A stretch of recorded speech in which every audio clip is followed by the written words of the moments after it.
ఇల్లు ఏదో మనం తెలుసుకున్నాం. అయితే ఇప్పుడు ఆ యెహోవా కట్టిన ఇల్లు ఏం చేయాలి, అది ఎలా ప్రవర్తించాలి, ఈ విషయాలను కొద్ది నిమిషాలు మనం తెలుసుకుందాం. అసలు మనం ఎవరు? దేవుడు కట్టిన ఇల్లు, మనం ఆయన ఇల్లు. ఆయన ఇంటికి ఆయన పెట్టినటువంటి శ్రేష్టమైన పేరు ఏదైనా ఉందా అంటే ఉంది. ఆ నిలయం, ఈ నిలయం, శాంతి నిలయం, ఏయో పెడతారు పేర్లు. గృహానికి పేర్లు ఉంటాయి కదా. అలాగే ఆయన ఇంటికి ఆయన పెట్టుకున్న పేరు. ఎవరు ఆయన ఇల్లు? బాప్తిస్మం ద్వారా పాపాలను కడిగి వేసుకొని లోకంలో నుంచి, పాపంలో నుంచి విడుదల పొంది, విమోచింపబడి క్రీస్తు రక్తం ద్వారా చీకట్లో నుంచి ఆశ్చర్యకరమైన తన వెలుగులోనికి వచ్చిన వారందరూ ఆయన ఇల్లు. మీరు అన్నాడు ఆయన, మీరు దేవుని ఆలయం, ఇల్లు. మీరు అంటే క్రైస్తవులు అందరూ దేవుని ఆలయం, దేవుని ఇల్లు. ఈ ఇంటికి ఆయన పెట్టిన పేరు పరిశుద్ధమైన జనము. పరిశుద్ధ జనము. పేతురు గారు రాసిన మొదటి పత్రికలో 2వ అధ్యాయంలో 9వ వచనాన్ని చూడండి. అయితే మీరు క్రైస్తవులైన, మీరు ఇప్పుడు క్రైస్తవులు అయ్యారు. మీరు ఒకప్పుడు చీకట్లో ఉన్నారు. అందులో ఉన్న మిమ్మల్ని ఆశ్చర్యకరమైనటువంటి తన వెలుగులోనికి మిమ్మల్ని పిలిచాడు. ఆయన మిమ్మల్ని పిలిచాడు. ఎందుకు? ఆయన గుణాతిశయములను ప్రచురము చేయు నిమిత్తము మీరు ఏర్పరచబడిన వంశము, రాజులైన యాజక సమూహము, పరిశుద్ధ జనము, దేవుని సొత్తైన ప్రజలునై ఉన్నారు. పరిశుద్ధ జనము మీరు, దేవుని సొత్తైన ప్రజలు మీరు, ఆయన కట్టిన ఇల్లు మీరు. ఒకప్పుడు ఉన్నారు లోకంలో, పాపంలో, చీకట్లో, దుష్టత్వంలో.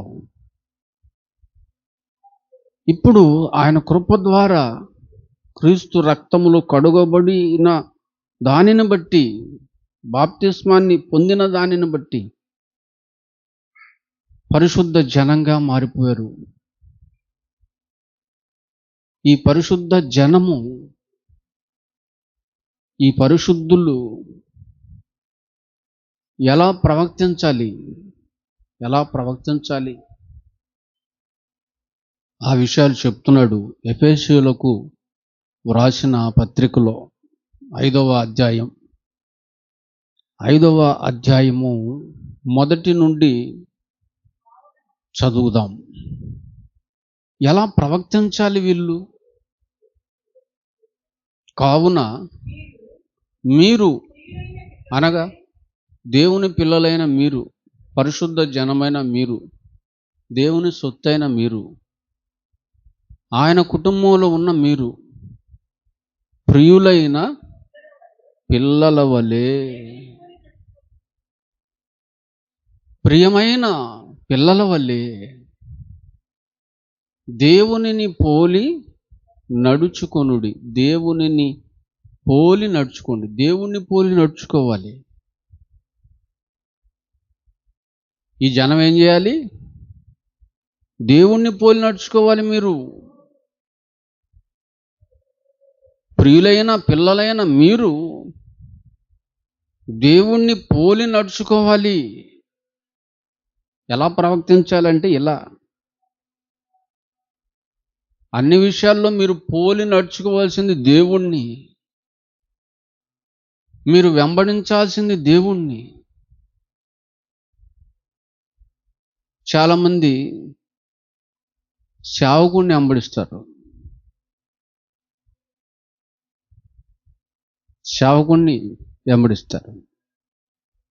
సేవకుణ్ణి వెంబడించే వాళ్ళు లక్షల్లో కోట్లల్లో ఉన్నారు. కానీ దేవుణ్ణి వెంబడించే వాళ్ళు వాక్యాన్ని, బైబిల్ని వెంబడించే వాళ్ళు ఎంతమంది ఉన్నారు?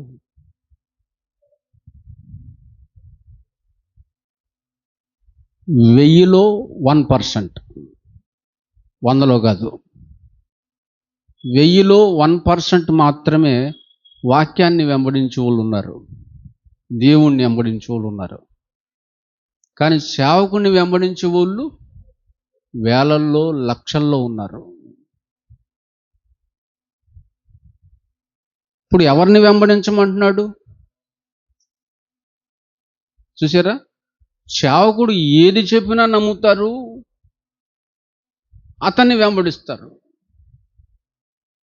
అతడు చెప్తుంది నిజమా అబద్ధమా, ఎంతవరకు వాస్తవం, ఇవేమి ఆలోచించరు, వాక్యాన్ని చూడరు. సేవకుడు అబద్ధాలు ఆడ్డా, మాయ మాటలు మాట్లాడ్డా, మోసాలు చేయడా, దగాలు చేయడా, అన్నీ ఉంటాయి. అయ్యేమి చూడరు, వెంబడిస్తారంతే గుడ్డిగా. యథార్థవంతుడో కాదో, ధనాపేక్ష లేనివాడో కాదో, క్యారెక్టర్ కలిగినోడో కాదో, దేవుని కోసం చావును కూడా లెక్క చేయనివాడు, పానార్పణంగా దేవుని కోసం పోయబడేవాడు, సమర్పణ కలిగినోడు, త్యాగం కలిగినోడు అవునో కాదో,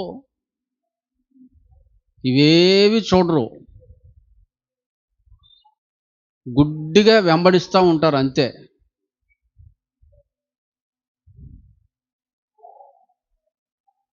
అది కాదు క్రమం, అది కాదు మర్యాద. దేవుణ్ణి వెంబడించాలి, దేవుణ్ణి పోలి నడుచుకోవాలి. ఏ సేవకుడు కరెక్ట్ అని సేవకుడిని పోలి నడుచుకుంటావు నువ్వు? పైకి బాగానే ఉంటారు, అంతరంగం బాగోదు. కనుక పైకి బాగుంటాడు, అంతరంగంలో బాగుంటాడు దేవుడు. యథార్థంగా ఉంటాడు, యథార్థమైన మాటలు ఆయన అన్నీ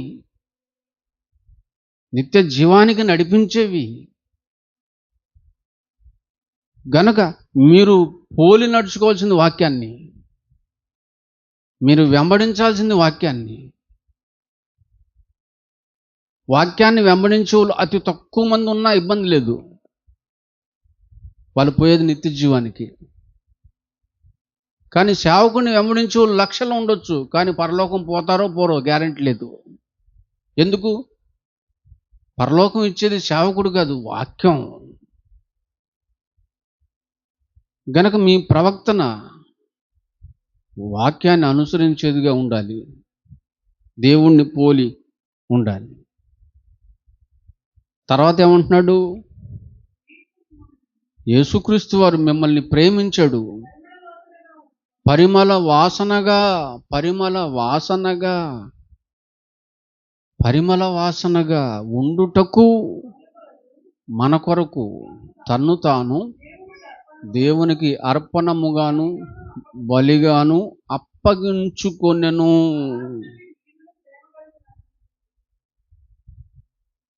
మన కొరకు అప్పగించుకున్నాడట. ఎలా ఎలా అయిపోయాడు? అర్పణగా అయిపోయాడు, బలిగా అయిపోయాడు. ఎందుకు? ప్రేమ. మన ఆత్మలు ఎక్కడ నరకానికి వెళ్ళిపోతాయోనని ఆయన తన్ను తానే అర్పణగాను బలిగాను అర్పించుకున్నాడు. అది ప్రేమ.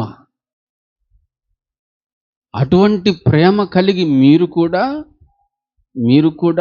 నడుచుకోండి అన్నాడా? చదవండి. అలాగుననే అంటే యేసుక్రీస్తు వారిలాగానే మీరు కూడా ప్రేమ కలిగి నడుచుకోండి. అప్పుడే మీరు ప్రియులైన పిల్లలు. పరిశుద్ధులు ప్రవర్తించాలి ఇలా. తర్వాత మీలో ఏముండకూడదు? జారత్వమే గాని, ఏ విధమైన అపవిత్రతయే గాని, లోభత్వమే గాని, అమ్మో వీటి పేరైనను ఎత్తకూడదు. వీటి పేరైనను ఎత్తకూడదు. ఎవరు ఎత్తకూడదు? ప్రియులైన పిల్లలు, పరిశుద్ధ జనం, దేవుని సొత్తైన ప్రజలు, క్రీస్తు రక్తంలో కడగబడిన మీరు వేటి పేరెత్తకూడదు? నెంబర్ 1 జారత్వము, నెంబర్ 2 అపవిత్రత, నెంబర్ 3 లోభత్వము.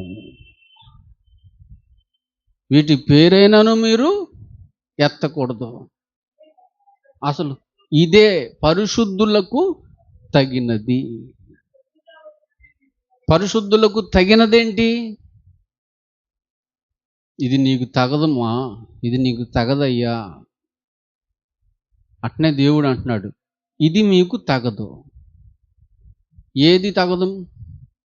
1 జారత్వం, 2 అపవిత్రత, 3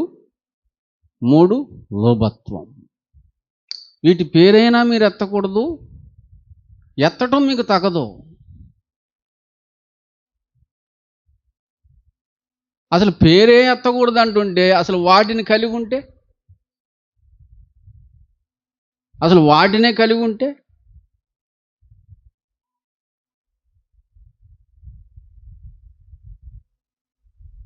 అది అస్సలు తగదు. జారత్వము. జారత్వం అంటే ఏంటి? జారత్వం అంటే పెళ్లి కాని యువకుడు, పెళ్లి కాని యువతి, ఇరువురు కలిసి లవ్లో పట్టం. పెళ్లి కాకముందు ఎందులో పట్టం? లవ్లో పట్టం. అపవిత్రమైన ఆలోచనలతో కమిట్ అయి పెళ్లి కాకముందే పాడైపోవటం.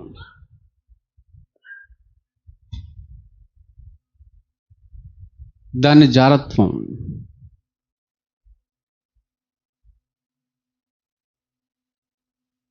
రెండోది కూడా ఉంది ఇందులో. పెళ్ళి అయిన వారు పెళ్ళి కాని వారితో అక్రమ సంబంధం పెట్టుకుంటే అది జారత్వం. మళ్ళీ చెప్పండి. ఒకటి చెప్పేశా. రెండోది ఏంటి? పెళ్ళి అయినోళ్ళు పెళ్ళి కానోళ్ళతో అక్రమ సంబంధం పెట్టుకుంటే అది జారత్వం. పెళ్ళి అయిన వారితో పెట్టుకుంటే అది వ్యభిచారం. వీటి పేరైనా మీరు ఎత్తకూడదు.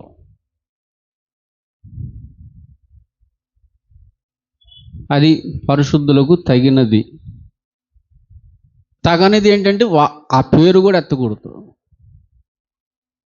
రెండవది అపవిత్రత. అపవిత్రత తెలుసు కదా. కాని మాట ఒక్కటి మాట్లాడినా నీ ఆత్మీయ జీవితం అపవిత్రపరచబడిద్ది. కాని మాట ఒక్కటి చాలు, ఒక్కటి చాలు, ఒక్కటి చాలు. ఒక తప్పుడు మాట మాట్లాడేవా అపవిత్రపరచబడతావు. ఎన్నో తప్పుడు మాటలు మాట్లాడేస్తున్నావు అంటే బాగా అపవిత్రురాలివి నువ్వు, బాగా అపవిత్రుడివి నువ్వు. ఒక్కటి మాట్లాడకూడదు. మోషే ఎన్ని మాట్లాడాడు? కాని మాట పలికెను. ఎన్ని పలికాడు? ఒక్కటే. ఒక్క కాని మాట పలికినందుకే కనాను చేరకుండా దేవుడు ఆపేశాడు. పనికి మాలిన మాటలు ఎన్నో మాట్లాడతావు, పరలోకానికి రాకుండా నిన్ను ఆపలేడా? ఆపేస్తాడు. కాని మాట ఎప్పుడు నీ నోట వచ్చిందో అప్పుడే నిన్ను ఆపాడు ఆయన. ఎక్కడికి పోకుండా ఆపేశాడు. భయం భక్తి లేకుండా బరి తెగించి మాట్లాడతావే, నిన్ను మనుషులు ఆపలేకపోవచ్చు. ఎందుకంటే నువ్వు రెబలు, మరి రెబలు కదా. ఆపిన వాళ్ళని కూడా వడ్డిస్తావు. కానీ ఆయన ఆపుతాడు నిన్ను. మనుషులు ఆపితే ఆగలేవు, నువ్వు ఆగలేకపోవచ్చు. దేవుడు ఆపితే ఇంచు కథలో. మూడోది లోభత్వం. లోభత్వం అంటే పిసినారితనం. పిసినారితనం, జిడ్డులు. ఎక్కడ పిసినారితనం? దేవుని పని విషయంలో పిసినారులు, దేవునికి ఇచ్చే విషయంలో పిసినారులు, దేవునికి చేసే విషయంలో పిసినారులు.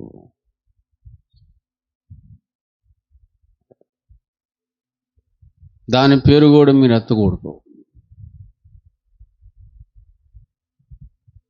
ఈ పిసినారితనం దేవుడు అసహించుకునే వాటిలో ఒకటి. ఎంత పిసినారులు ఉన్నారంటే విశ్వాసుల్లో చెప్పటానికి వీల్లేదు. వాళ్ళ కుటుంబాల్లో కానీ వాళ్ళ వ్యక్తిగత జీవితాల్లో కానీ బాగా ఖర్చు పెడతారు. కానీ దేవుని దగ్గరికి వచ్చేసరికి ఖర్చు గురించి ఆలోచన చేస్తారు. అదే ఏదైనా సొంత కార్యం అనుకోండి, ఇంకొక 50 అయినా ఇంకొక 1,00,000 అయినా తీసుకొచ్చి ఘనంగా చేసేయాలంటారు. దేవుని పని దగ్గర ఉండదు ఆ మాట. దేవుని పని దగ్గరకు వచ్చేసరికి ఆలోచన ఆచి తూచి ఖర్చు పెడతారు. వీళ్ళందరూ కయ్యూను సంబంధులు అవుతారు. కయ్యూనికి సంబంధించిన వాళ్ళు అవుతారు. ఇంకా పిసినారులు మీకు తెలియంది కాదు.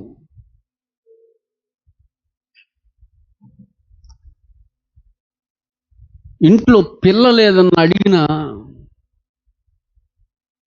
వాళ్ళకు కొనివ్వరు. వాళ్ళు ఏదైనా కోరుకున్నా తెచ్చివ్వరు. వాళ్ళు పలాని తినాలని కోరుకున్నా వాళ్ళు కోరుకున్నది వాళ్ళకి కొనిపెట్టరు. వాళ్ళ కడుపు నిండా పెట్టరు. పిల్లలకు పెట్టే దాని దగ్గర కూడా, భార్యకు పెట్టే దాని దగ్గర కూడా పిసినారితనం చూపిస్తుంటారు. మొత్తం ఇప్పుడే పెట్టేస్తేట, ఇప్పుడే తినేస్తేట. దీని పెళ్ళికి సంగతి ఏంటి, ఆడు చదువు సంగతి ఏంటని ఎప్పుడు సంగతో ఆలోచించి ఇప్పుడే పొదుపు చేస్తూ ఉంటాడు. ఇట్టాటోళ్ళు మధ్యలో పుట్టుకుమంటే భలే ఉంటుంది.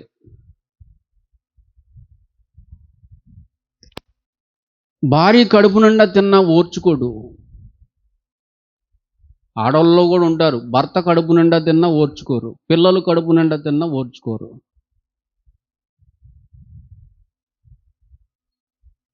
ఏ కాడికి దాచే పనే. మంచి టైం చూస్తాడు, ఎవడో ఒకడు దోచుకుపోతాడు.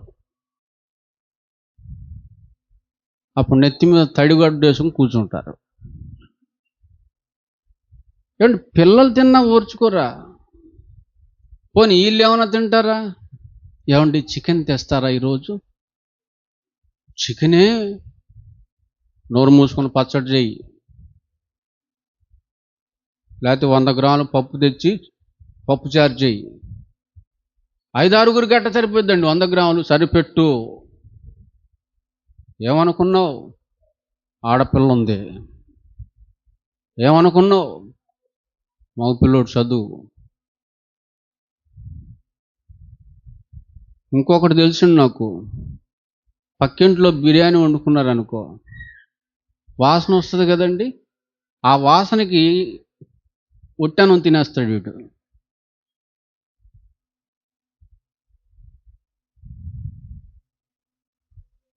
అప్పుడప్పుడు నాకు తగిలారు ఒక సహోదరి,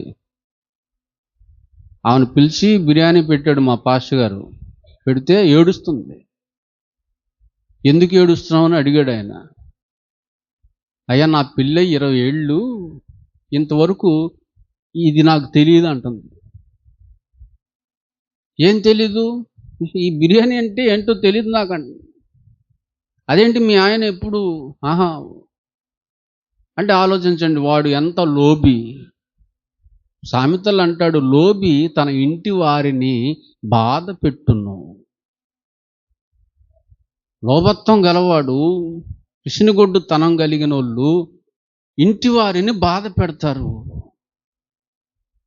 బాగుపడాలనుకుంటారు కానీ బాగుపడరు.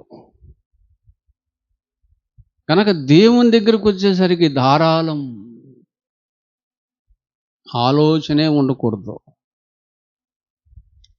నీటిని ఖర్చు పెట్టినట్టుగా ఖర్చు పెట్టాల.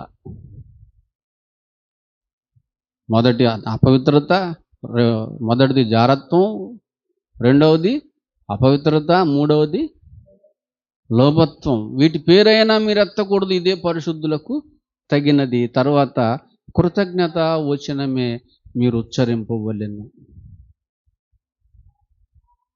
ఏం ఉచ్చరించాలి మీరు? కృతజ్ఞత వచనం. కొంతమందిని చూసారా, ఎప్పుడు స్తోత్రం స్తోత్రం స్తోత్రం స్తోత్రం అంటుంటారు. దేవానికి స్తోత్రం, దేవానికి స్తోత్రం. ఎవరైనా కనపడితే వందనాలు వందనాలు వందనాలు వందనాలు. కూర్చుంటే ఎవరన్నా నలుగురు కలిసి దేవుని మాటలు తప్ప వేరే మాటలు ఉండవు. ఆత్మ సంబంధమైనవి తప్ప శరీర సంబంధమైనవి నోట రావంటే అర్థం బహుశా హృదయంలో కూడా అయ్యే ఉండొచ్చు, ఉండాలి. కృతజ్ఞత వచనము మాత్రమే మీరు ఉచ్చరింపవలెను. కానీ మీరు బూతులు రాకూడదు. మీరు బూతులు మాట్లాడే వాళ్ళు చేయొద్దండి. మీరు యథార్థ పొరలు అయితే ఎత్తండి, బూతులు మాట్లాడే వాళ్ళు చేతులు ఎత్తండి. చాలా యథార్థంగా ఉన్నారు. పోకిరి మాటలు మాట్లాడే వాళ్ళు ఎత్తండి. పోకిరి మాటలు, సరసాలు, జోకులు, ఎకిలి మాటలు.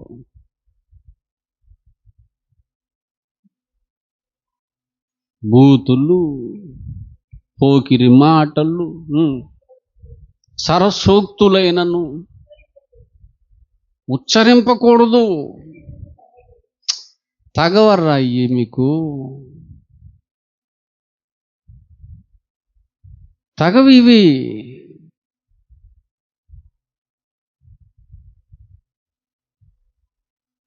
మీకు సంబంధించినవి కాదు ఇవన్నీ ఒకప్పుడు కదా. ఎప్పుడు ఒకప్పుడు అంటే చీకట్లో ఉన్నప్పుడు ఇట్లా ఉండేవాళ్ళు, పాపంలో ఉన్నప్పుడు, లోకంలో ఉన్నప్పుడు, అపవిత్రమైన కంపులో ఉన్నప్పుడు ఇవన్నీ ఉండేవి. మరి ఇప్పుడు ప్రభువులోకి వచ్చారు కదా, పరిశుద్ధ జనం అయ్యారు కదా, విశ్వాసులు అయ్యారు కదా,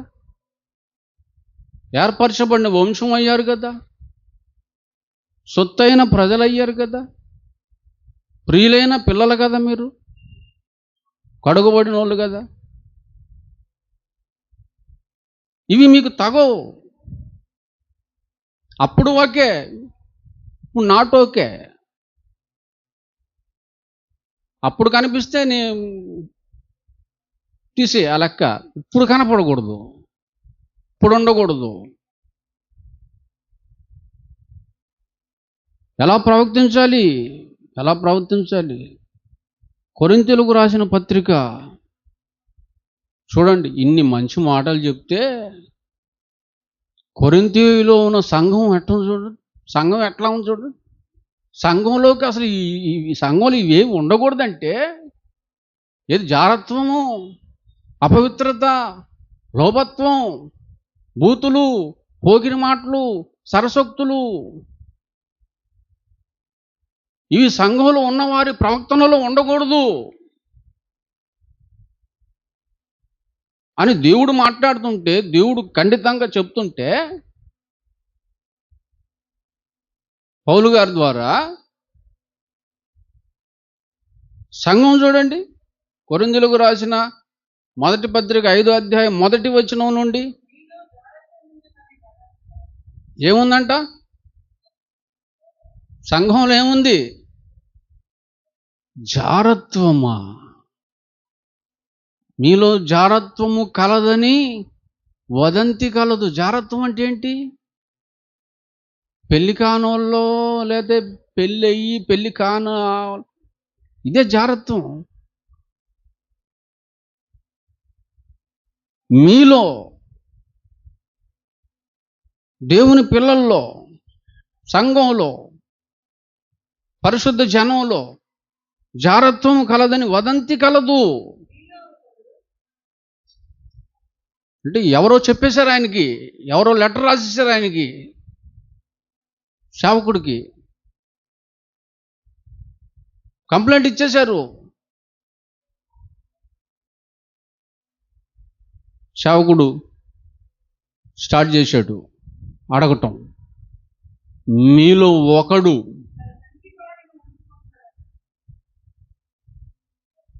ఏందట? మీలో ఒకడు తన తండ్రి భార్యను ఉంచుకున్నాడట. అబ్బా! ఇది బయట జనానికి తెలిస్తే, నాకు తెలిసింది కనుక ఓకే, ఇది బయట వాళ్ళకి ఎవరికైనా తెలిసింది అనుకో, ఎట్లుంటుంది? ఈ టైంలో తెలిసిందనుకో, ప్రజెంట్ ఈ టైంలో తెలిసిందనుకో, మతోన్మాదులు ఊరుకుంటారా? ఇప్పుడు క్రైస్తవం మీద దుమ్మెత్తిపోసే వాళ్ళు ఎంతమంది? అసలు ఊరుకుంటారండి? ఎంత గొడవ, ఎంత నీచమైనటువంటి మాటలు. ఇంకా దేవుని పరువు ఉంటుందా? ఏంటంటే తండ్రి భార్యను ఉంచుకున్నాడట.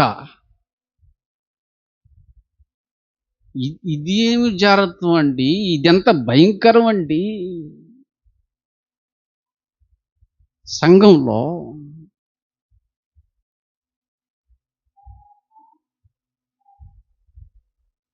ఇంకా అట్టి జారత్వము ఊరు బాబు. దేవుడు లేని ప్రజల్లో కూడా జరగదండి. అన్యజనులలో కూడా ఇటువంటి జారత్వం, ఇటువంటి పనికిమాలిన పని జరగదు కదా. మీలో ఏంటి?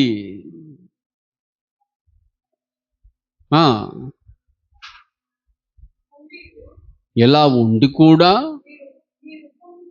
అబ్బో బిల్డప్పుల మీద బిల్డప్పులు ఇస్తున్నారంట. ఏంటి? భయంకరమైన పాపంలో ఉండి ఏం చేస్తున్నారు వీళ్ళు? సిగ్గుపడుతున్నారా? తగ్గించుకుంటున్నారా? లేదండి, ఉప్పొంగుతున్నారంటే. ఎందుకు ఉప్పొంగటం?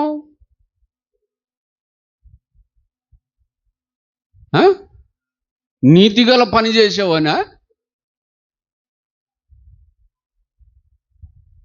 న్యాయమైన పని చేసేవనా? పనికి మాలిన స్థితిలో ఉండి కూడా పొంగుచున్నారు తప్ప ఎంత వాక్యం విన్నా ఎంత మాత్రం కూడా మీలో పశ్చాత్తాపం అన్నది లేదు. రూపా స్టార్ట్ చేసి 10 నిమిషాలు కాల అప్పుడే వేస్తుంది. మీలో కొంచెం కూడా పశ్చాత్తాపం లేదు, చలనమే లేదు, చలనం లేదు, బాధ లేదు మీకు. దేవుడు బాధపడుతున్నా, దైవజనుడు బాధపడుతున్నా, ఆత్మీయులు కొంతమంది బాధపడుతున్నా, ఈ తప్పుడు పనులు చేసేటువంటి వాళ్ళకి మాత్రం ఏ బాధ లేదు, ఏ చింత లేదు, కామెడీగా ఉన్నాయి. దుఃఖం అనేదే లేదు.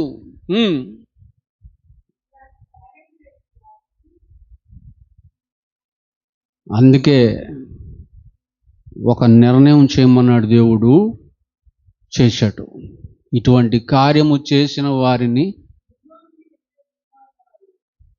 ఎందుకు వెలియలేదు? అట్టాటోళ్ళని వెలివేసిన వారు కారు అన్నాడంటే వెలివేయమని అర్థం, అవునా? ఎందుకు వెలివేయలేదు? మీరు ఎందుకు ఉంచుకున్నారు? ఇంకా ఈ చెత్తను ఎందుకు ఇంకా ఉండనిచ్చారు సంఘంలో? ఈ పనికి మాలిన చెత్తని ఎందుకు ఉండనిచ్చారు? ఈ అపవిత్రమైన సంతతిని ఎందుకు ఉండనిచ్చారు?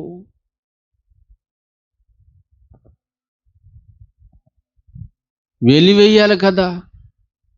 ఎందుకు వెలివేయలేదు? ఎందుకు ఇంకా ఉండనిచ్చారు? వాళ్ళతో మీకేమన్నా కనెక్షన్ ఉందా?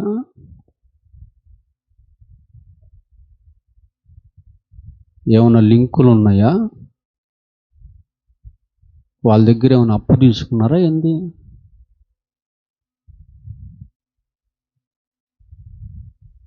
వాళ్ళని ఎందుకు గద్దించట్లా?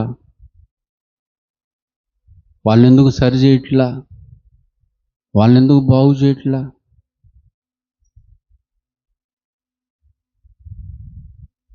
ఏం పర్లేదులే, నువ్వు కనపడతావు, కొంతమంది కనపడలేదు అని అడ్జస్ట్ అయిపోతున్నారా? వెలివేసిన వారు కారు. వెలేయాలి అట్టాటోళ్ళని. ఎవరిని వెలేయాలి? సంఘం ప్రభు చేర్చిన వారిని వెలేయటానికి నువ్వెవడు అంటున్నాడు ఒకడు. రే,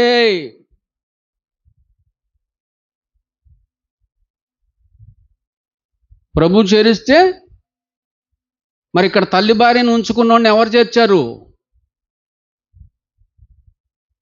తల్లి భార్యను ఉంచుకోమని చేర్చాడు ప్రభు. పొరుగోడు భార్యకి లైనేమని చేర్చాడా? పొరుగోడి భర్తకు లైనేమని చేర్చాడా? జారత్వంలో, అపవిత్రతలో బతికి సంఘం అంతటిని నాశనం చేసేసాయి, పతనం చేసేసాయి అని చేర్చాడు ప్రభు. నీతిగా బతుకుతావని కదూ, ఆయనలాగా దేవుని కోసం బతుకుతావని కదూ,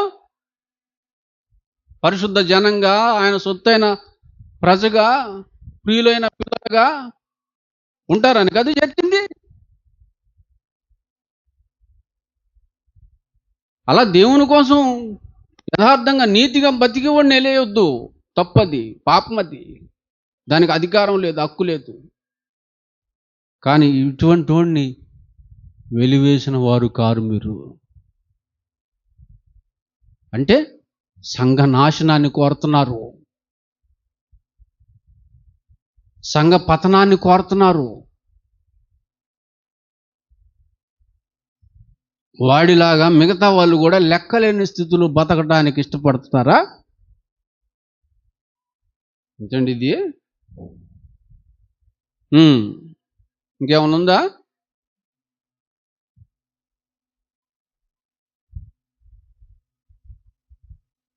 వెళ్దాం, ముందుకెళ్దాం. 6వ అధ్యాయానికి వెళ్దాం. 6వ అధ్యాయానికి. కంట్రోల్ లేకపోతే ఎట్ట? కంట్రోల్, అదుపు. ఆత్మీయ జీవితానికి మిత్తం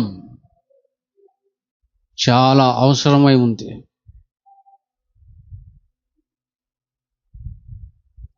13వ వచనం, 6వ అధ్యాయంలో 13వ వచనం,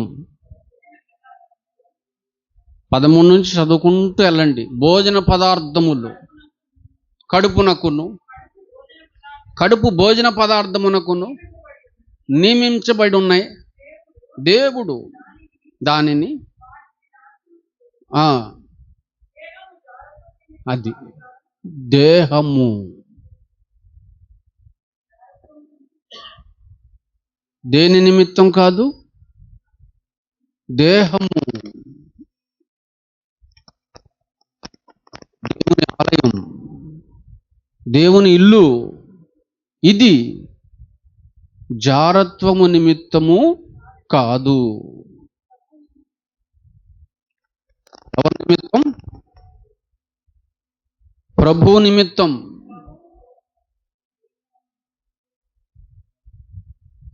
ప్రభు నిమిత్తం. అర్థమైందండి?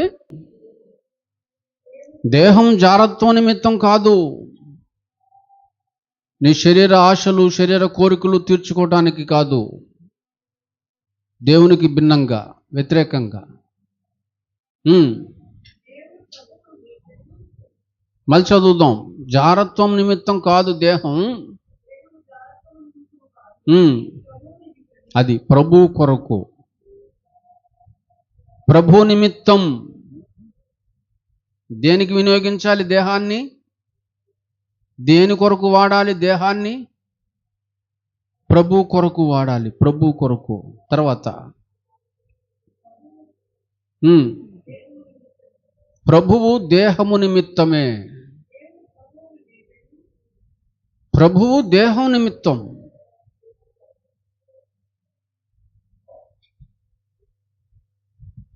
మనం ప్రభు నిమిత్తం, దేహం నిమిత్తం. మన దేహం ప్రభు నిమిత్తం, జారత్వం నిమిత్తం, అపవిత్రత నిమిత్తం కాదు. ఇంకా దేవుడు ప్రభువుని లేపుతాడు. మీ దేహములు క్రీస్తుకి అవయవములై ఉన్నవని మీరు ఎరుగరా? నేను క్రీస్తు యొక్క అవయవాలను తీసుకొని వేష యొక్క అవయవాలుగా చేదును. అంటే పాపంతో కలిపేస్తానా? మళ్ళీ తగదు అంటున్నాడు. అది ఎంత మాత్రమును తగదు. వేషతో కలుసుకునివాడు దానితో ఏకదేహమై ఉన్నాడని మీరు ఎరుగరా? వారిద్దరూ ఏక శరీరమై ఉందురు అని మోషే చెప్తున్నాడు కదా. అటువలే ప్రభువుతో కలుసుకునివాడు ఆయనతో ఏకాత్మ అయి ఉన్నాడు. ఇంకా కనుక జారత్వానికి దూరంగా పారిపోండి. ఎందుకు? జారత్వం నిమిత్తము దేహం కాదు, ప్రభు నిమిత్తమే. గనుక మీరు ఆ జారత్వమునకు దూరముగా పారిపోండి. జారత్వానికి దూరంగా ఎందుకు పారిపోమంటున్నాడు? ఎన్నో వచనం అది? జారత్వానికి దూరంగా పారిపోండి. ఎంత దూరం పారిపోతారు? కిలోమీటరా? 2 కిలోమీటర్లా? ఎంత దూరంగా ఉంటే అంత మంచిది. ఎంత దూరంగా పారిపోతే అంత మంచిది. ఎందుకు? 19లో చెప్పాడు. 19లో అది జారత్వం కోసం అనుగ్రహింపబడింది అనుకున్నారా? మీ దేహము దేవుని కొరకు. మీకు ఎందుకు అనుగ్రహింపబడింది? దేహం ఎందుకు, శరీరం ఎందుకు అనుగ్రహింపబడింది మీకు? దేవుని కొరకు అనుగ్రహింపబడి మీలోనున్న పరిశుద్ధాత్మకు ఆలయమై ఉన్నదని మీరు ఎరుగరా? మీకు తెలియదా? నేను నా భార్యకే సొంతం. ఎవడరా చెప్పింది నీకు? నేను నా భర్తకే సొంతం. పిల్లలకి, వ్యాపారాలకి, జాబులకి. మీరు ఎవరి సొత్తు కాదు, మీరు దేవుని సొత్తు. మీరు మీ సొత్తు కారు. విలువ పెట్టి కొనబడిన వారు గనుక మీ దేహముతో దేవుణ్ణి మహింపరచండి. దేవుని పని చేయండి. దాంతో దేవుని కార్యాలు చేయండి. దేవుని క్రియలు చేయండి. దేవుని కొరకు దాన్ని వినియోగించండి. దేవుని సేవలో ఉంచండి. ఎప్పుడు ఆత్మలుగా మీరు చేయవలసినటువంటి పని అదే. ఎన్ని గొప్ప మాటలు చెప్తున్నాడండి ఇక్కడ. మళ్ళీ 5వ అధ్యాయానికి రండి ఒకసారి. 9వ వచనం.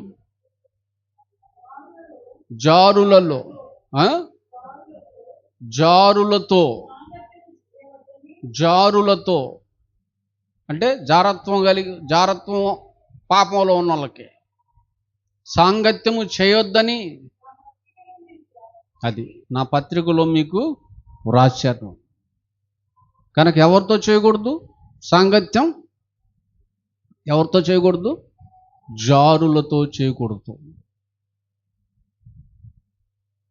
అక్రమ సంబంధాలు కలిగినటువంటి వాళ్ళతో సాంగత్యం చేయొద్దు.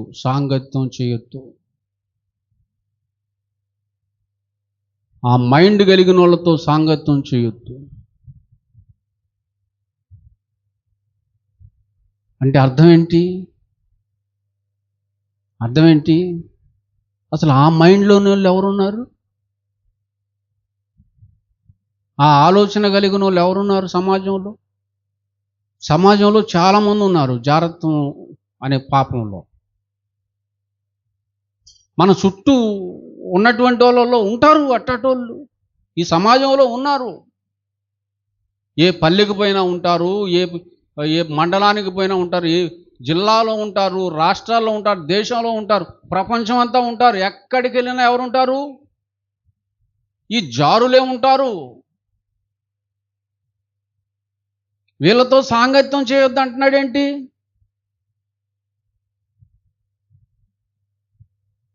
వాక్యాన్ని విభజించి ఉపదేశించాలి. అసలు వీళ్ళతో మనం సాంగత్యం చేయకుండా ఉండగలమా? ఈ జిల్లాలో ఉండగలమా? దేశంలో ఉండగలమా? అసలు లోకంలో ఉండగలమా? అలా సాంగత్యం చేయకుండానే బతకాలనుకుంటే అసలు ఈ లోకంలోనే ఉండకూడదు మనం. మరి ఇక్కడ సాంగత్యం చేయొద్దు అంటున్నాడు. అర్థం చేసుకోండి. ఇక్కడే విభజించండి. అది చదివితే అర్థమవుతుంది మీకు. చదివారు ఎప్పుడన్నా? ఇప్పుడు చదవండి. అయితే అది ఈ లోకపు జారులతోనైనను, లోభులతోనైనను, దోచుకుని వారితోనైనను విగ్రహారాధికులతోనైనను ఏ మాత్రమును సాంగత్యము చేయొద్దు అని కాదు నేను చెప్తుంది. అలా అయితే మీరు లోకంలో నుండి వెళ్ళిపోవలసిన వారై ఉన్నారు కదా, ఇక లోకంలో ఉండటానికి పనికిరారు మీరు. ఎందుకు? వాళ్ళు లేని చోట ఉండాలి మీరు. వాళ్ళు లేని చోట ఏముంది అని చెబుతూ, వాళ్ళ గురించి కాదని చెబుతూ, ఇప్పుడు మరి ఎవరితో సాంగత్యం చేయొద్దు అంటున్నావు? ఏ జారులతో? అది సహోదరుడు అనబడిన వాడు అంటే సంఘం గురించి మాట్లాడుతున్నాడు. సంఘములో, బయట గురించి కాదు మాట్లాడుతుంది, చుట్టుపక్కల ఉన్న వాళ్ళ గురించి కాదు మాట్లాడుతుంది, సంఘంలో సహోదరుడైనటువంటి వ్యక్తిలో జారుడు కానీ, అర్థమవుతుందా? జారుడు కానీ, లోభి కానీ, పిసినారోడు కానీ, ధనాపేక్ష కలిగిన వాడు కానీ, తిండిపోతోడు కానీ, తిట్టుబోతోడు కానీ. తిట్టేవాళ్ళు ఉన్నారా సంఘంలో? ఉంటే చెప్తున్నాడు. తాగుబోతు కానీ, దోచుకొని వాడు కానీ అయ్యి ఉన్న ఎడల సంఘంలో అట్టివానితో సాంగత్యము చేయకూడదు, భుజింపను కూడదని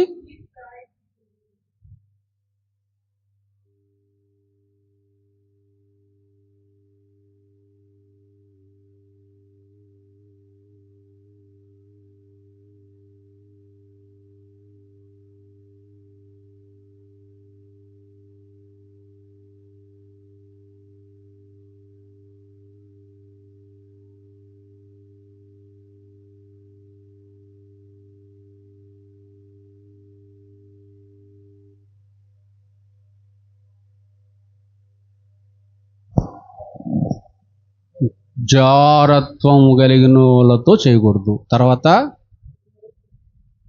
పిసినారోళ్ళతో చేయకూడదు. విగ్రహారాధన అంటే విగ్రహారాధన కూడా ధనాపేక్షే. డబ్బు డబ్బు డబ్బు డబ్బు వాడితో చేయకూడదు. ఆడోళ్ళైనా మగోళ్ళైనా తిట్టుపోతూ ఊరకొరగానే తిడుతుంటారు. వాళ్ళతో, తాగుబోతులతో. అంటే సంఘంలో ఉన్న వాళ్ళు కూడా తాగుతారా? ఎందుకు తాగరు? బ్రహ్మాండం తాగుతారా? దోచుకొని కొంపలు ముంచే వాళ్ళతో, దోచుకుంటే వడ్డీలకి ఇస్తుంటారు. సంఘంలో ఉన్న వాళ్ళకి కూడా అప్పీరు, వడ్డీకి ఇస్తారు. వీళ్ళతో సావాసం చేయకూడదు. ఇప్పుడు చూసుకోండి, అట్టటి వాళ్ళు ఎవరైనా ఉన్నారేమో.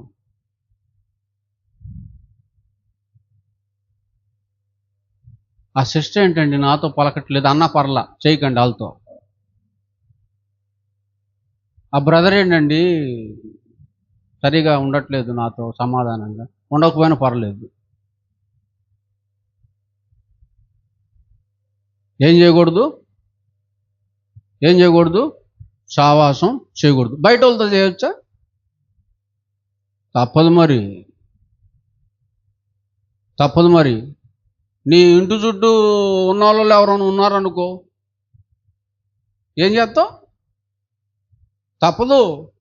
వాళ్ళతో చేయకుండా బతకాలంటే లోకం వదిలిపెట్టే పోవాలా. ఈ లోకంలో పనికిరాం అసలు. అంటే బయట ఉన్న వాళ్ళకన్నా ఇప్పుడు ఎవరు డేంజరు? అమ్మో,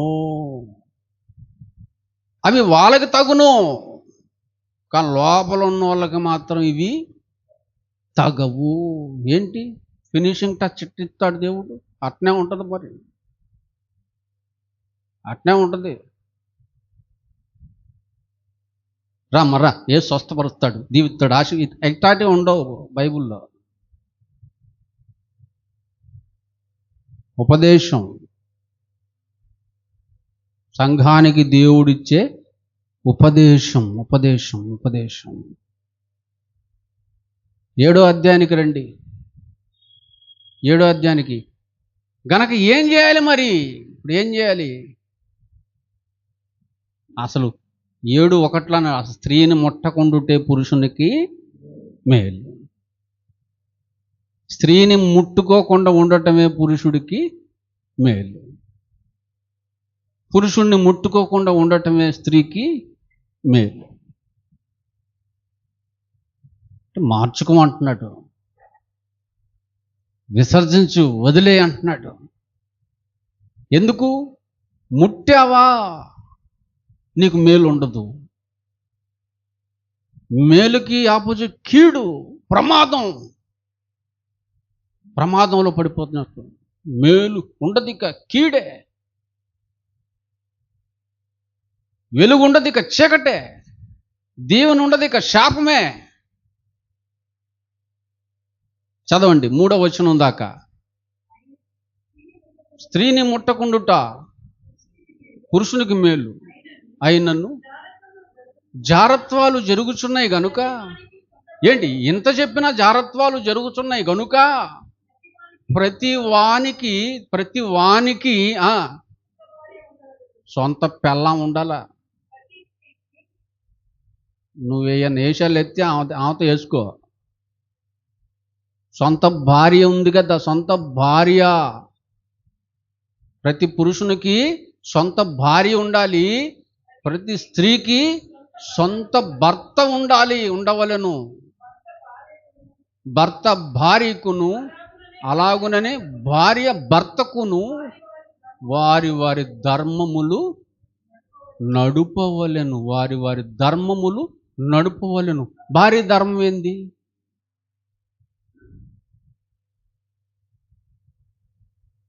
భార్యలు చేయొద్దండి.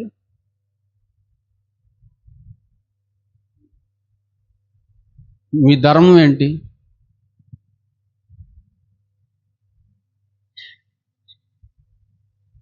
భార్య ధర్మం ఏంటి? పెళ్ళప్పుడు ఏం ప్రమాణం చేసావు? ఏం ప్రమాణం చేసావు?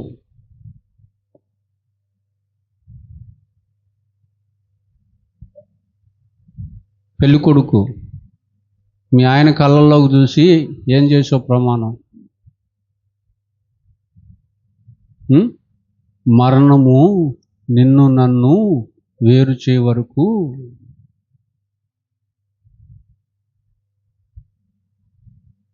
నిన్ను విడువను. నా బ్రతుకాలం అంతా నీకు మేలే చేస్తాను.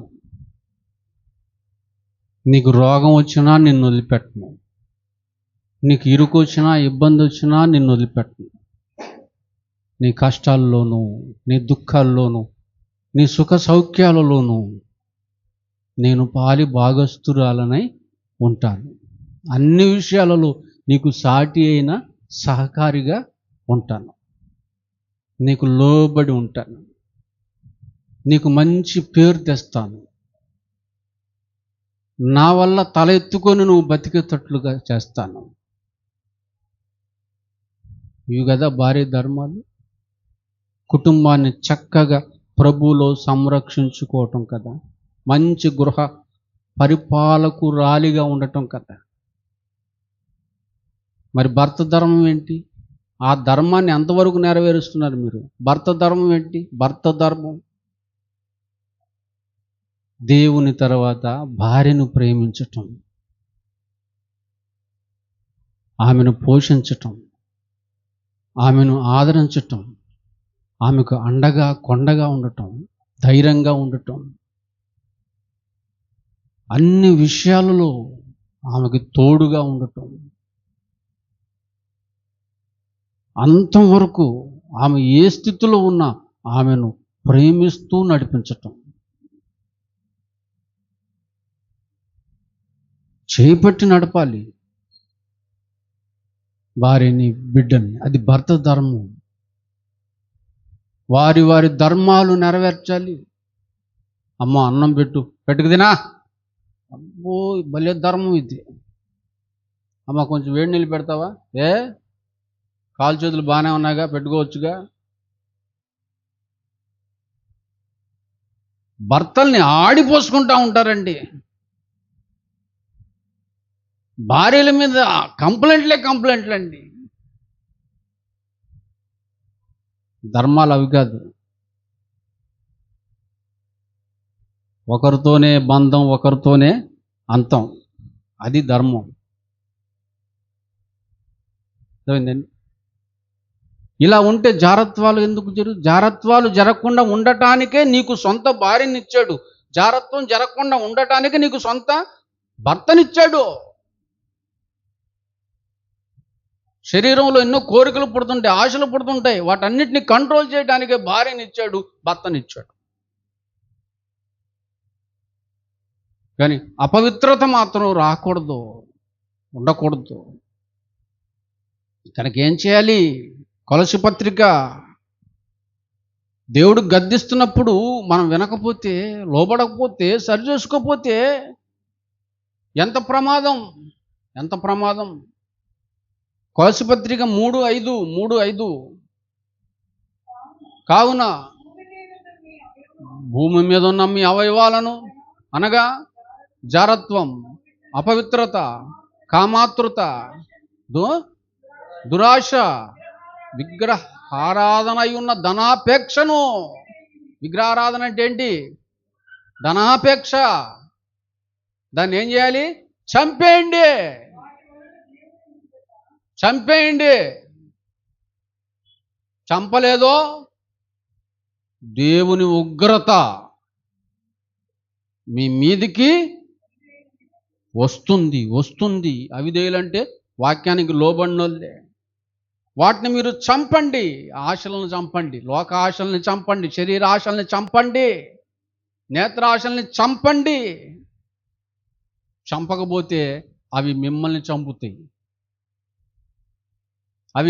చంపుతాయి. తర్వాత దేవుడు కూడా చంపుతాడు.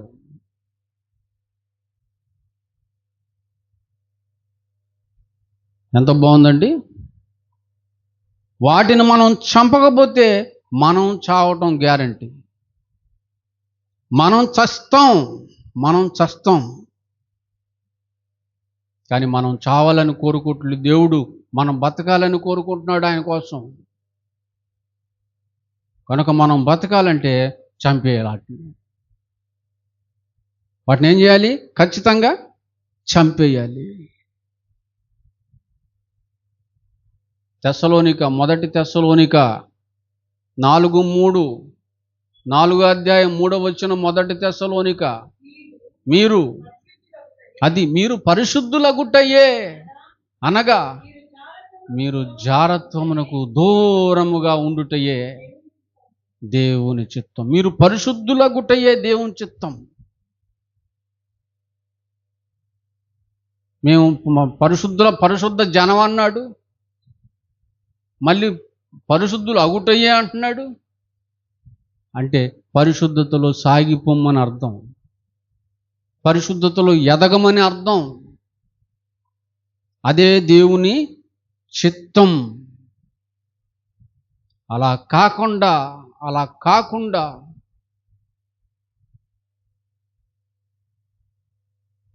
చీకట్లో ఉన్నోళ్ళు ఎవరికి కనపడలే అనుకుంటే మనుషులకు కనపడరేమో, దేవునికి కనపడరా? మనుషులకి దొరకరేమో, దేవునికి దొరకరా? ఈ మధ్య మనుషులకు దొరుకుతున్న వాళ్ళని చూస్తున్నాం సోషల్ మీడియాలో. స్తంభాలకు కట్టేసి కొడుతున్నారు, పిచ్చకొట్టుడు, ఉమ్మూసి కొడుతున్నారు, రాళ్లతో కొడుతున్నారు, చెప్పులతో కొడుతున్నారు. మొన్న ఒకడినైతే బట్టలన్నీ ఎప్పదీసేసి మోకాల మీద నడిపిస్తున్నారు పోలీసు వాళ్ళు. ఎన్ని మాటలంటారు తెలుసా? పైకి భక్తుల్లాగా ఉన్నారు. అమ్మో, ఇదా మీ భాగవతం? అంటే భక్తులా మీరు? ముసుగు వీరులా? ఎంత నీచంగా మాట్లాడతారు. మనుషులకు దొరికితే దొరకరా? దాగంది రెండే తెలుసు కదా మీకు.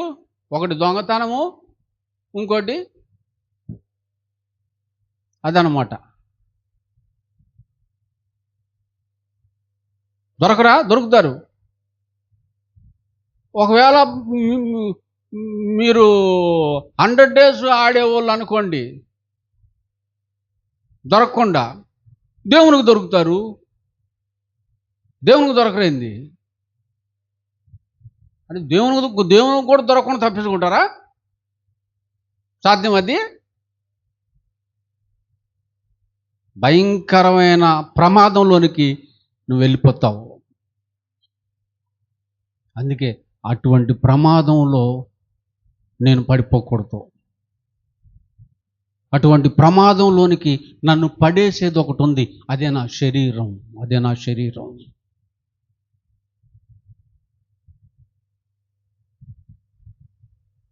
భక్తుడు ఆవేదన చూడండి, రోమా 7:19. రోమా 7:19. దారుణమైనది శరీరం, భయంకరమైనది శరీరం. నేను మేలు చేయాలనుకుంటున్నాను కానీ అది చేయలేకపోతున్నాను.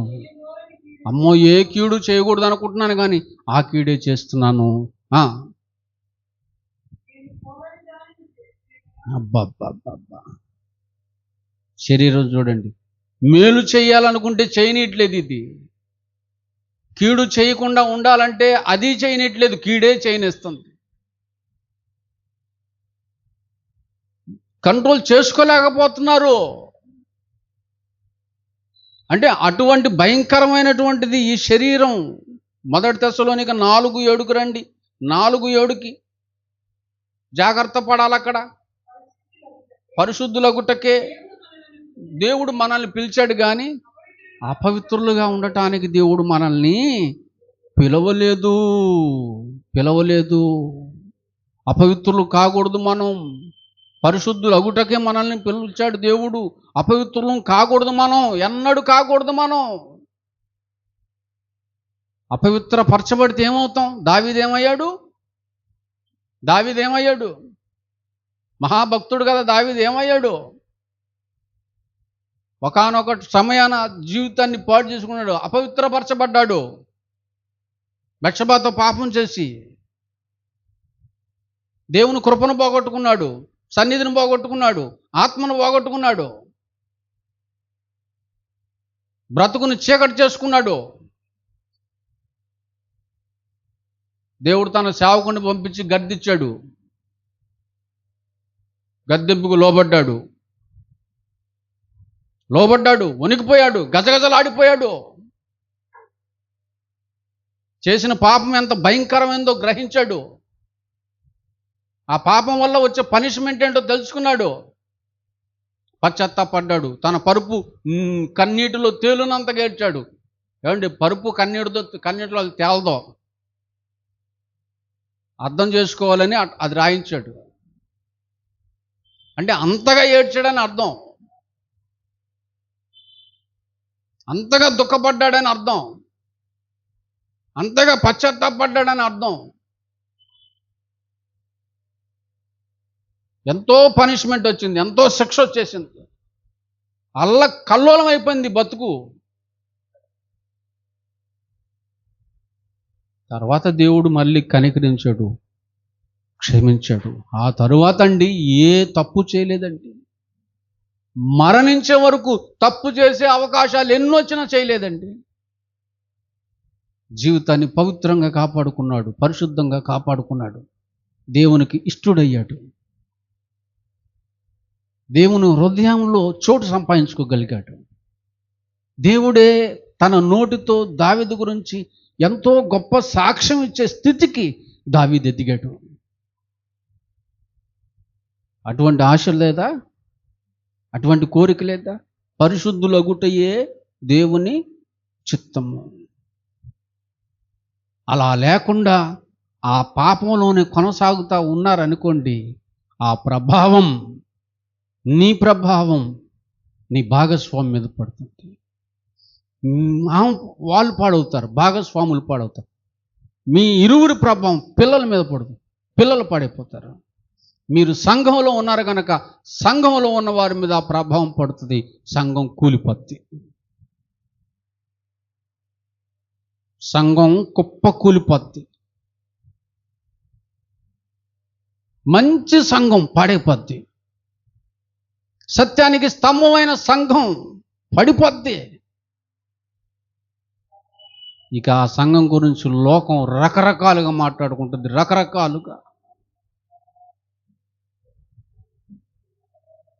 దానికి ఏమన్నాడో తెలుసా? కొరింథీయులకు రాసిన పత్రిక 3వ అధ్యాయం 16-17 వచనాలలో, దేవుని ఆలయం పాడైందా?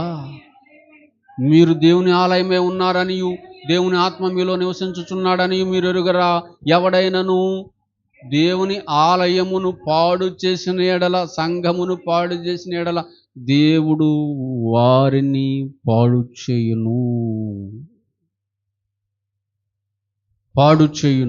దేవుడు పాడు చేస్తాడు. సంఘం ఎవరి ద్వారా కూలిపోయిందో వాళ్ళని దేవుడు కూల్చేస్తాడు. గనక గద్దింపుకు లోబడి ఏం చేసుకోవాలి? దిద్దుకోవాలి. గద్దించినప్పుడు దిద్దుకోవటం మంచిది, సరి చేసుకోవటం మంచిది. ప్రియులారా, సరి చేసుకోవటం మంచిది. గనక చంపాలి. వేటిని చంపాలి? కొలసి పత్రికలో చదివాం కదా, 3:5 ఏం చదివాం? వాటిని చంపండి. జారత్వాన్ని చంపండి, అపవిత్రతను చంపండి, లోభత్వాన్ని చంపండి, ధనాపేక్షను చంపండి. బతుకుతారు, ఆయన కోసం బతుకుతారు, గొప్పగా బతుకుతారు. లేకుంటే హీనమైన చావు చవి చూడవలసి వస్తుంది. కనుక ఈ మాటలు గుండెల్లో పెట్టుకోండి. దేవుని కోసం ఉన్నతంగా బతకండి, దేవుని కోసం గొప్పగా బతకండి, ఆయన పనిలో బతకండి, ఆయన కొరకు రండి, ఆయన కొరకు చేయండి, ఆయన కొరకు ఇవ్వండి. మీరు ఏది చేసినా ఆయన కొరకు చేయండి. ఎందుకు? మీరుంది ఆయన కొరకు, ఆయన ఉంది మన కొరకు. గుర్తుపెట్టుకోండి. ఈ దేహాన్ని దేవాలయంగా చేసి దాని ద్వారా సువాసన కలిగినటువంటి ధూపాన్ని, ఆయన బ్రతుకు గొప్ప సువాసన, పరిమళ సువాసన దేవుడికి అందించటం, అర్పణగా మార్చటం. ఆయన దేహం ఆయన పనిలోనే నలిగిపోయింది, ఆయన పనిలోనే విరిగిపోయింది, ఆయన పనిలోనే అలసిపోయింది, ఆయన పనిలోనే ఆయన తన తనువును చాలించటం. మనం కూడా అలా ఉండాలి. పనిలో.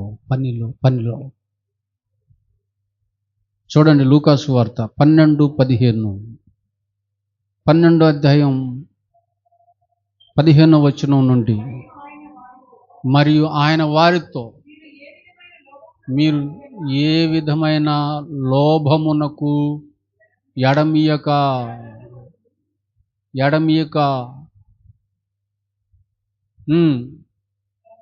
జాగ్రత్త పడండి. సంధియొద్దు. కొంచెం ఇరుగ్గా ఉంది, ఎక్స్క్యూజ్ మీ, కొంచెం సైడ్ ఇస్తారా, కొంచెం తప్పుకుంటారా అంటుంది. అది ఎడమీయకంటే అది అన్నా కూడా సైడ్ ఇవ్వకండి, చోటు ఇవ్వకండి. ఎందుకు? అది వచ్చిందా పిసినారి అయిపోతావు, ఇక దేవుని పనికి రావు, దేవునికి ఏం ఇవ్వవు, ఏం చేయవు.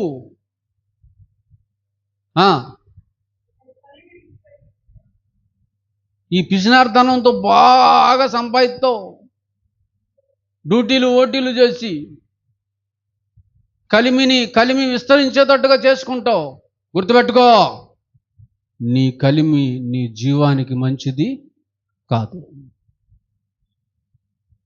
కలిమి పెరుగుతుందంటే నీ కౌండం స్టార్ట్ అయింది, నువ్వు చావుకి దగ్గర అవుతున్నావు అని అర్థం. అది నీ జీవానికి మూలం కాదు. మరియు చాలు. కనుక ఎందుకు పనికి మాలిన కలిమి? మన జీవానికి మూలం కానిది ఎందుకు? దాంతో స్నేహితుల్ని సంపాదించుకోండి, ఆత్మల్ని సంపాదించుకోండి, దేవుని కొరకు మనుషుల్ని సంపాదించుకోండి, సేవ చేయండి, దాంతో సేవ చేయండి. ఈరోజు సాయంత్రం ఉందా? సేవ చేయడానికి వెళ్తున్నాం. వెళ్తుంది ఎలీషా కాదు, సంఘం వెళ్తుందా? సంఘం అంటే ఒక్కరు కాదు, ఇద్దరు కాదు, అందరూ కలిస్తేనే సంఘం. ఏ ఒక్కరు రాకపోయినా సంఘం వచ్చినట్టు కాదు. క్రీస్తు రక్తంలో కడగబడిన వాళ్ళలో ఏ ఒక్కరు రాకపోయినా సంఘం వచ్చినట్టు కాదు. సంఘం అంతా వెళ్ళాలా, సేవ చేయాలి, పని చేయాలి.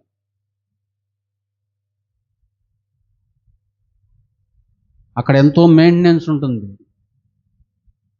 వాటన్నిటిని ఎవరు చూసుకోవాలా? సంఘమే చూసుకోవాలా. ఒక్కళ్ళ మీద వేసేయకూడదు భారం అంతా, బరువు అంతా. సంఘం అంతా కలిసి చేయాలా. ఏది చేసినా ఇదైందండి, సంఘం అంతా కలిసి చేయాలి. ఏ ఒక్కరు చేసినా అందరి కొరకు చేయాలా.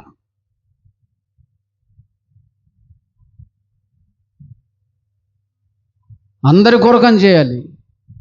ఏ ఒక్కరు ఏదైనా కలిగి ఉన్నా ఇది నాది కాదు, మనది, మనందరిది అన్న భావం ఉండాలి. కనుక ఈరోజు జరిగేటువంటి సేవకు చాలా ఖర్చు ఉంటుంది. ఆ ఖర్చు అంతా ఒక్కల మీద వేసేస్తే మనకి ఫలం ఉండదు. కనుక అక్కడ జరుగుతున్న పరిచర్యకి నేను ఒక 500 రూపాయలు ఇస్తున్నా. నేను ఒక 500 ఇస్తున్నా.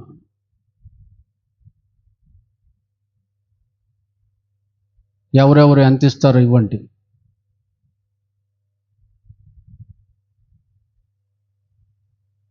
ఎంతని నేను అనౌన్స్ చేయను.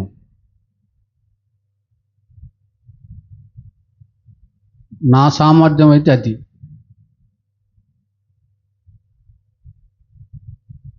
నన్ను మించిన సామర్థ్యం కలిగిన వాళ్ళు ఉన్నారు. నాకంటే తక్కువ సామర్థ్యం కలిగిన వాళ్ళు ఉన్నారు. కనుక మీరు ఇచ్చేది అనౌన్స్మెంట్ చెయ్యం. నేను సేవకుని కనుక నేను చెప్పాలా. మీరు ఇచ్చేది ప్రకటన చెయ్యం. మీరు ఎక్కువ ఇచ్చినా చెప్పం, తక్కువ ఇచ్చినా చెప్పం. ఎక్కువ ఇచ్చిన వాళ్ళ గురించి చెప్తే తక్కువ ఇచ్చిన వాళ్ళు బాధపడరా? తక్కువ ఇచ్చిన వాళ్ళ గురించి చెప్తే రే ఆపమంటావా? ప్రార్థన చేసుకుందాం, కళ్ళు మూసుకోండి.